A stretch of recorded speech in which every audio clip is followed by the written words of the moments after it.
يا صباح الأنوار أو يا مساء الأنوار على حسب يومكم بادئ ازاي. النهاردة عايزين نتكلم عن حاجة مهمة جدا، وازاي أقوي علاقتي مع ربنا، أو ازاي أثق إن مهما كان الدعوة اتأخرت إن ربنا هيحققها لي. أو على فكرة هو ربنا بيحقق كل اللي الإنسان نفسه فيه، وأنا عند حسن ظن عبدي بي وإني قريب أجيب دعوة الداعي إذا دعا.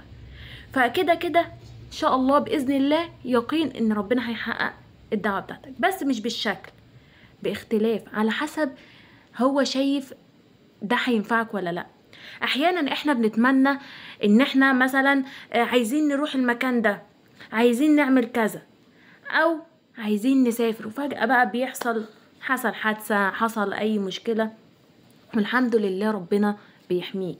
احيانا بنبقى ملهوفين على الحاجة، تيجي حاجة تأخرنا ونعرف ان ده كان خير لينا. طيب ازاي ان انا اقوي علاقتي مع ربنا، وازاي ان انا اخلي ربنا راضي عني؟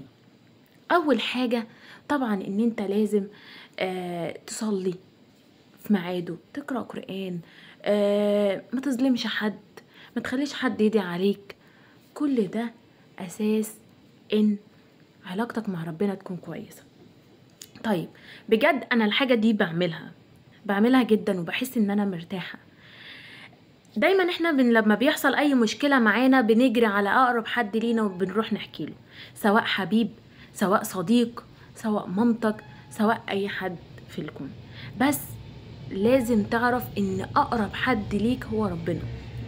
فنعمل ايه؟ نجري جري كده، نتوضى ونصلي، ساجد اقعد اتكلم مع ربنا، فضفض، طلع كل اللي جواك، عيط، حتى لو هتعيط بصوت عيط. العياط مش عيب ولا اي حاجة. مش معنى ممكن يقولك لا انا راجل انا ما بعيطش، انا ما ينفعش ان اعيط، انا اسمي راجل. ليه؟ انت بني ادم، انت بني ادم، لازم تفضفض كل اللي جواك عشان ما يحصلكش حاجة.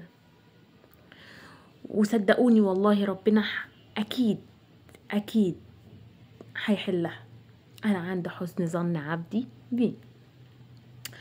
فدي اهم النقاط طبعا اللي احنا لازم نتكلم فيها. والدنيا دي فانية بجد، احنا في امتحان. والله احنا يا جماعة، انا كزينب، انا كشخصيا بقوله لنفسي، احنا كنا بنمتحن مثلا في الكلية، فنقعد نذاكر وندح واكتب واقرا ومش عارفة ايه وكده. ما احنا برضك في امتحان، احنا لسه ما خلصناش الامتحان، احنا في امتحان بس اسمه امتحان الدنيا.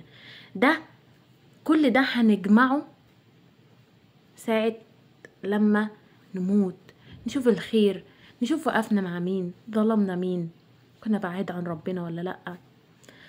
فياريت ياريت كل واحد يكون عنده المعلومة دي، ان زي ما بتسعى تدور على شغل، وبتسعى ان حياتك تكون كويسة، وبتسعى ان تكون احسن الناس، وبتسعى ان انت تكون اسرة، وبتسعى ان انت تلاقي الشخص المناسب ليك، اسعى عشان يكون علاقتك مع ربنا كويسة، اسعى عشان تنجح، وده هيبقى امتحان الدنيا.